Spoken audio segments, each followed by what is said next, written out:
Hello everyone.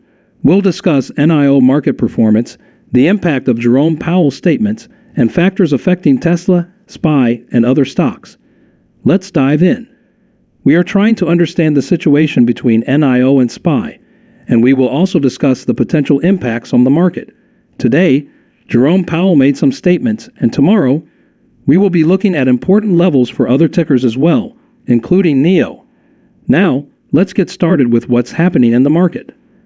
For NIO, it has dropped by 2.78% for the day, which is in line with the overall market decline. Initially, there was a small pump, which correlated with SPY and QQQ. However, over time, we saw another sell-off. NIO is still in a downtrend, and it appears weak on the 4-hour time frame. So, given NIO current weakness, the question is how NIO will move forward.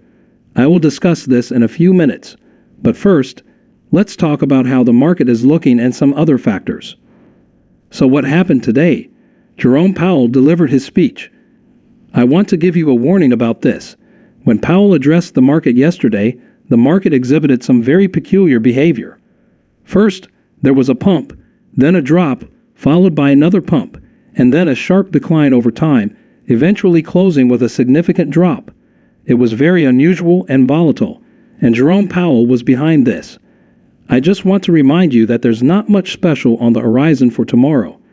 We have some petroleum data and a few Federal Reserve speakers, but apart from that, there's nothing major coming up. NIO dealers in Europe are hearing about using it to boost EV sales, and there is some criticism of this decision, so we'll see how it plays out. But for now, I would prefer if NIO could promote its products on its own. They can make this effort themselves, but if their decision goes in this direction, I won't consider it the end of the world for the company. Whatever happens, the reason for NIO decline is not because of such news or their technical approach, but has more to do with the entire market. When the whole market is in trouble, it also affects NIO negatively. I believe this is not solely due to the news. The news is having some impact to some extent, but there are other factors at play as well. Another significant factor affecting Tesla and impacting many other stocks in the consumer discretionary sector is the sharp drop in Tesla value driven by a decrease in earnings, EPS, and revenue. There could be delays at the Mexico Gigafactory. Moreover, Elon Musk made some bearish statements about Tesla. He mentioned that Cybertruck won't be profitable for the company for at least the next 18 months. He said more things too. He mentioned that Tesla is about to face difficulties. We are heading into a bear market atmosphere. He even compared the current situation to 2009. So yes, challenges may arise. Things might get tough. But the key is not to lose hope and confidence, and to understand that even though this may be affecting the market and the NIOs, Tesla will bounce back. Now what can we say about Jerome Powell?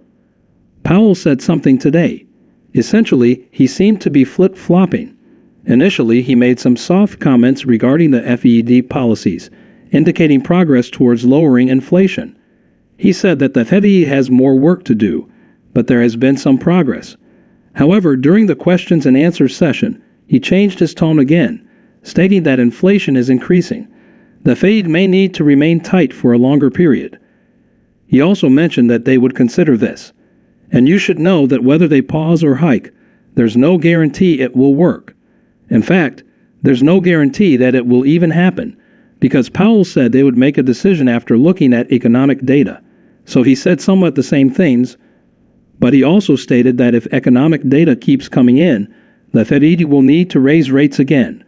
This is particularly important when we received a relatively weak initial jobless claims report, indicating that there is still strength in the job sector, which helps the Fed in raising rates. Now about the earnings coming in, tomorrow is the day. Some companies are about to release their earnings, like American Express and a few others, but nothing particularly exceptional. So, let's see what happens today. For NIO, there's a trading volume of 39 million, which is slightly lower than the average, but we have a 2.78% decline. Furthermore, the price ratio is increasing compared to the short volume. This indicates increased shorting on NIO. Deutsche Bank has given a buy rating, but concerning the price ratio, NIO's relative strength is decreasing. Lastly, if there is about a 53% decrease today, it will be somewhat flat. According to our data, October is a weaker month for NIO, but historically, November and December are stronger, and this is just some data. The market is cooling off a bit, but it's ready for better steps in the future. Now let's look at NIO. So NIO is down 2.78%, cooling off a bit, appearing bearish on the 4-hour time frame and also looking bearish on the daily chart. A bearish cross is about to happen on the PPO, which means NIO is likely to go further down. According to the daily chart, it seems that NIO is about to test the $7.30 support level and then possibly head to $7. I believe that there is more downside for NIO. I think this downtrend will continue for some time, and we'll see how it goes. NIO is heading towards forming a bottom, and NIO is getting a very good bounce. There are very high chances of this large head and shoulders pattern forming, and we believe that NIO could reach $7 before the bounce. Another aspect of this is that if we look at SPY, the daily chart looks very bearish. On top of that, we have a 200-day moving average at 423. I believe we are going to test it soon. Maybe we go up to a certain extent and then come back down, or we may fall straight from here. I believe 423 will be tested, and SPY needs to cool off a bit, allowing us to go further down in the market, which would help the market cool off. In the case of Tesla, I think the selling hasn't ended yet. Perhaps it will make an attempt to go back up, but I believe it will eventually fill this gap. So here is an unfilled gap, as far as it goes. I just need to double check. It's up to the 215 area, and we have support at 212. I feel that Samsung may test the 212 area very soon, and when we test that 212 area, I think we can go lower when we try to bounce back. So I think there's more downside for Tesla. I believe it can go slightly up in the morning, retesting the level of 225, then possibly rejecting and heading straight towards 212 very soon, and that level would be worth watching. Testing is done from 212 to 210, and we can see a temporary bounce there. There is also a large gap to fill above, but it will take some time for Tesla to fill that gap. Nonetheless, there are higher chances of more downside. Apple's daily chart also looks bearish. You need to watch it come down to 174.8.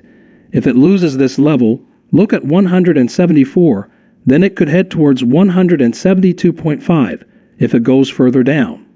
When it loses 359, there is a possibility of a bearish cross on the PPO, and I can technically see it falling towards 357. This seems very likely, and in my opinion, there is a higher chance of more downside.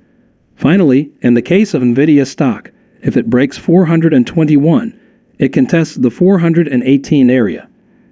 If it loses 418, I can see 416, and 416 will be followed by 415, then 410 is next, and 409.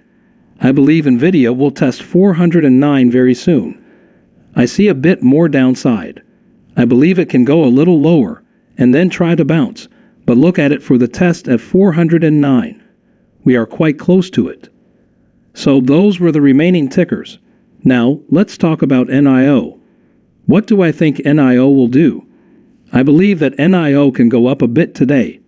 We will retest our resistance, which is near the 5 EMA, around 7.74. It can go up to today's resistance or pre-market levels, which is around 7.9. I can see it ranging from 7.7 to 7.9, then a big rejection, just like today. And I believe NIO can drop to 7.59. It can fail there and come towards 7.3. We will either hold at 7.3 and consolidate around it, or we will consolidate below it, around $7. I believe there is more downside, and I think the market will pull NIO down.